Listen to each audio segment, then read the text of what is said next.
Oi, gente! E aí, como vão vocês? Estão com saudade da Renatinha, né? Também tô morrendo de saudade de vocês. Esses encontros semanais ao vivo estão sendo muito bons, assim, para minha cabeça, né? Vocês sabem que eu adoro dar aula, então eu fico meio louca, assim, quando eu não tenho contato com os alunos, né?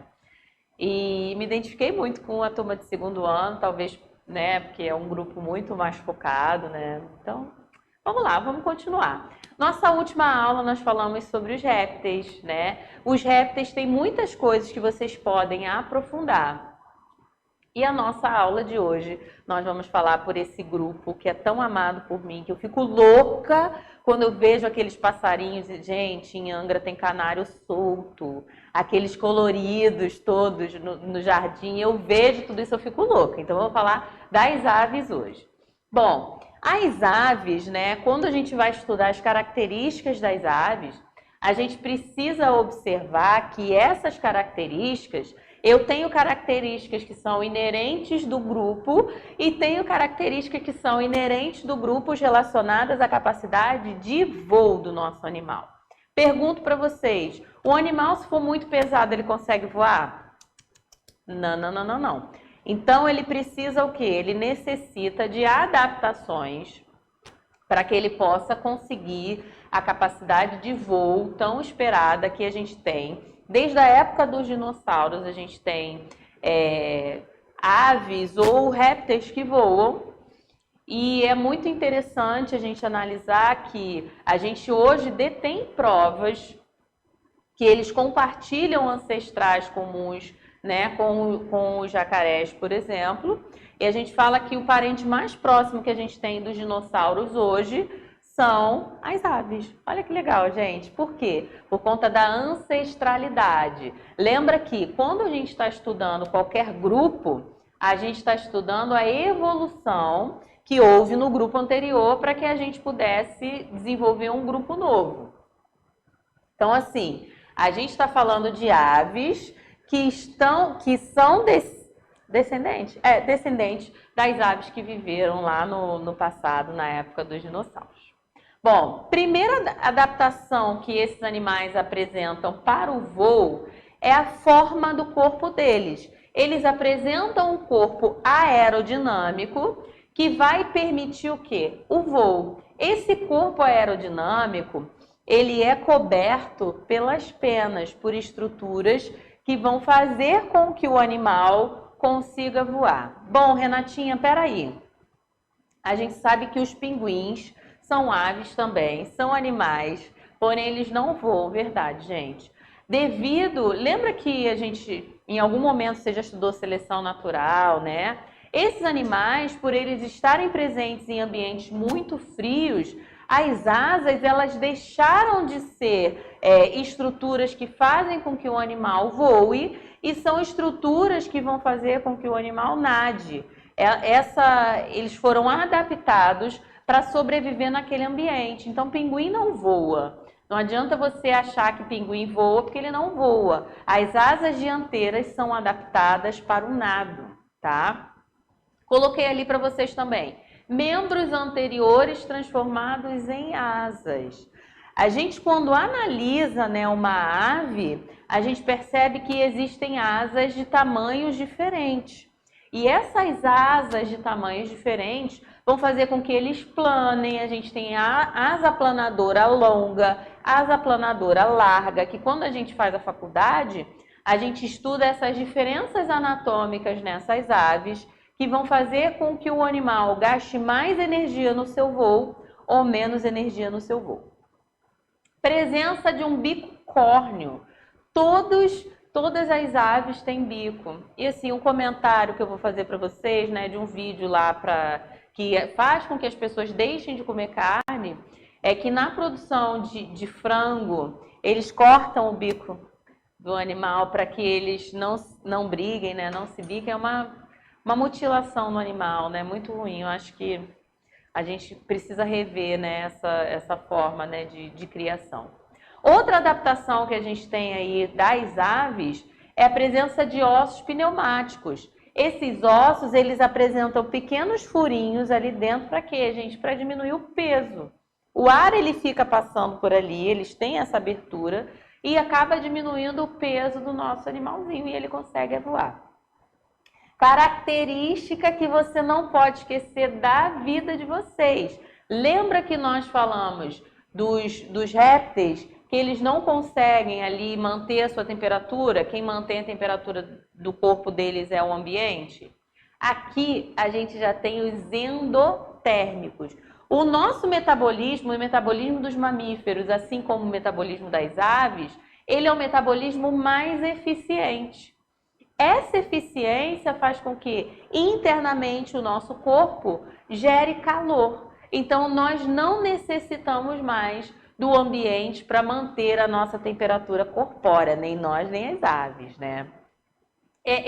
A pele deles é seca, eles não possuem glândulas e alguns animais, como os animais aquáticos, eles apresentam uma glândula que é chamada de glândula uropigiana, que eles passam nas penas para as penas ficarem impermeáveis. É por isso que aquelas gaivotas que mergulham para pegar os peixes, elas não saem ali com as suas penas encharcadas, né? Isso daí também é uma outra adaptação que faz com que elas consigam voar depois de mergulhar. Patinho, gente, quando eu fui nos Estados Unidos, como tem pato, o americano adora um pato, né, gente? E aí, o pato fica bicando o seu rabinho ali e passando nas penas. Por quê? Porque a glândula uropigiana, ela fica próximo à cauda do animal. Bom, esse slide aqui que eu trouxe para vocês, eu estou mostrando um esqueletinho de uma ave, tá? A carena ali, ó, carena que é aquele osso ali que tá bem maior, que é o osso que quando a gente come o frango assado, né, a gente fala que é o externo com quilha. Por quê? Esses animais, como eles voam, eles não podem voar assim, né, gente? Eles precisam bater muito essas asas. Então, essa musculatura peitoral desses animais é muito forte. É rica em mitocôndrias para o nosso animal ter energia para voar. Então, imaginem só, essa musculatura, para que ela seja assim, para que ela seja mais desenvolvida, elas precisam estar ancoradas em um local que dê para eles a segurança de que esses músculos não vão se soltar. Então, esse osso externo com quilha, ele faz isso, ele é muito maior porque ele tem os músculos ancorados ali naquele local para dar segurança para o nosso animal. Então, assim, vai comer um franguinho? Olha seu franguinho todo, pega o ossinho, analisa que você vai ver esses furinhos aí dos ossos pneumáticos. Falando em nutrição, a nutrição das aves acontece de uma forma muito legal. Por quê, gente? Observa aí na nossa imagem que nós temos o papo. Depois do papo, nós temos o proventrículo, que é o estômago mecânico da nossa avezinha. E nós temos a moela também, né? Não, gente, desculpa. Proventrículo é o estômago químico e moela é o estômago mecânico. Então, vamos lá. Quando as aves, né, elas vão comer, elas vão o quê? Elas ciscam. Por que elas ciscam? Porque elas necessitam comer essas pedrinhas, porque essas pedrinhas vão participar da digestão mecânica do nosso animal. Esse animal, ele vai se alimentar o quê? A maioria vai se alimentar de sementes, de grãos, mas a gente tem aqueles também que comem insetos, né? Então, é necessário que o nosso animal tenha uma estrutura capaz de fazer a trituração desses alimentos. Como ele não tem esse órgão, ele come essas pedrinhas para que essas pedrinhas façam ali a digestão química para eles. Então, a galinha cisca porque ela está ali comendo aqueles ciscos, aquelas pedrinhas que vão ser muito importantes para eles. Outra coisa que eu queria falar é sobre a respiração das nossas aves. Ai, Renata, que coisa chata, para que eu tenho que estudar as aves, gente? Porque é muito legal. Alguém falou que você tem que estudar as aves e é muito legal, então gosta. Faça como eu, gosta daquilo que vocês estão estudando. Então vamos lá. A respiração desses caras é pulmonar. Além disso, Na base desses pulmões, ali em volta desses pulmões, a gente tem o que a gente chama de sacos aéreos. Nos sacos aéreos não acontecem as trocas gasosas, mas são estruturas que vão o quê? Que vão ocupar uma grande parte do corpo do animal e vai fazer com que o nosso animal fique leve. Nós temos também nessas aves, no final da traqueia, um órgão chamado siringe, que é a partir desse órgão que as nossas aves elas conseguem vocalizar, elas conseguem cantar bonitinho, né, gente? Ai, cansada. E a circulação? Como é que é a circulação das aves? A circulação é muito parecida com a nossa. Eles têm um órgão ali, o coração. Esse coração é separado em 4 cavidades diferentes. Do lado esquerdo, eu vou ter só sangue oxigenado, do lado direito, só sangue rico em CO2. E isso vai trazer ao animal uma eficiência muito maior ali, energética muito maior. Excreção e coordenação. Eles têm o cerebelo, que nós também temos, muito desenvolvido. Por isso que o nosso animal consegue se orientar, ele consegue ter equilíbrio, ele fica só em 2 patinhas assim no fio, ó, e não cai, porque eles têm o cerebelo mais desenvolvido. Sentido da visão e da audição deles é muito mais desenvolvido. A visão desses caras, eles apresentam uma membrana que cobre os olhos, que protege esses olhos quando o animal está no voo. Esses olhos, eles ficam ali protegidos da poeira por causa dessa membrana nictitante. Sim?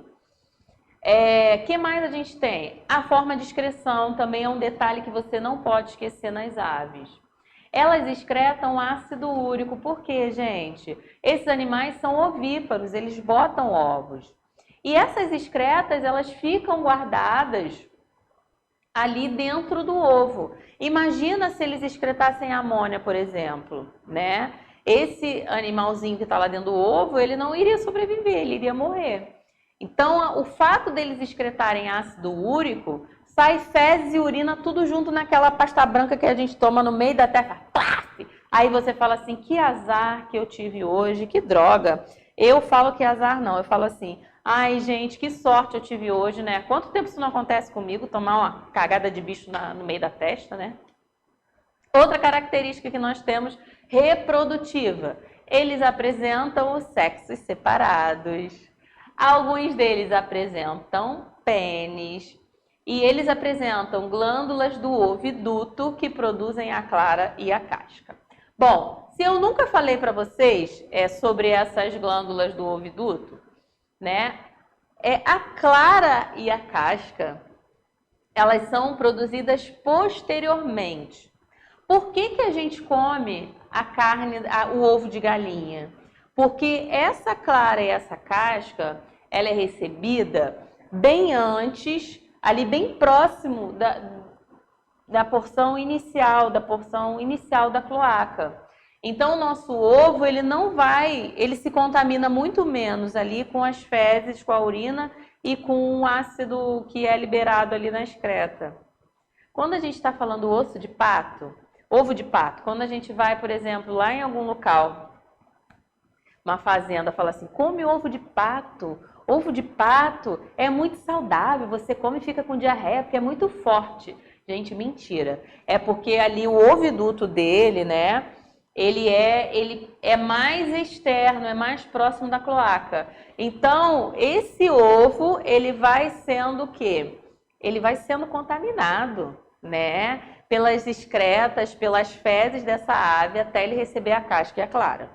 E aí você tem uma dor de barriga, você acha que o negócio é muito forte, mas na verdade o negócio é muito sujo, tá? Curiosidades da Renatinha, né, gente? Isso também é curiosidade da Renatinha. Outra coisa que eu coloquei para vocês ali de curiosidades da Renatinha. A galinha que põe ovo pra gente hoje, que não é a galinha caipira ela é criada solta, em ambiente. Ela foi produzida artificialmente, foi selecionada, foram cruzando espécies para chegar até nela hoje. E ela coloca os ovos independente desse ovo ser galado ou não. Ela coloca os ovos, tá? Mesmo sem que esse ovo tenha ali a produção de um pintinho. E essas galinhas, esses galos domésticos, ela põe ovos 2 vezes por dia, pelo menos 1 vez por dia. Galinhas caipiras, por exemplo, elas colocam ovos só 2 vezes por semana. Então, a gente tem essas diferenciações que é importante que vocês saibam, né? A gente tem esses animais que estão muito presentes no cotidiano de nós e saber um pouquinho sobre eles nos ajuda também a respeitar e saber que nós é que estamos invadindo o lugar deles e não eles que estão invadindo os nossos lugares, né? Bom, gente, um beijo, até a próxima.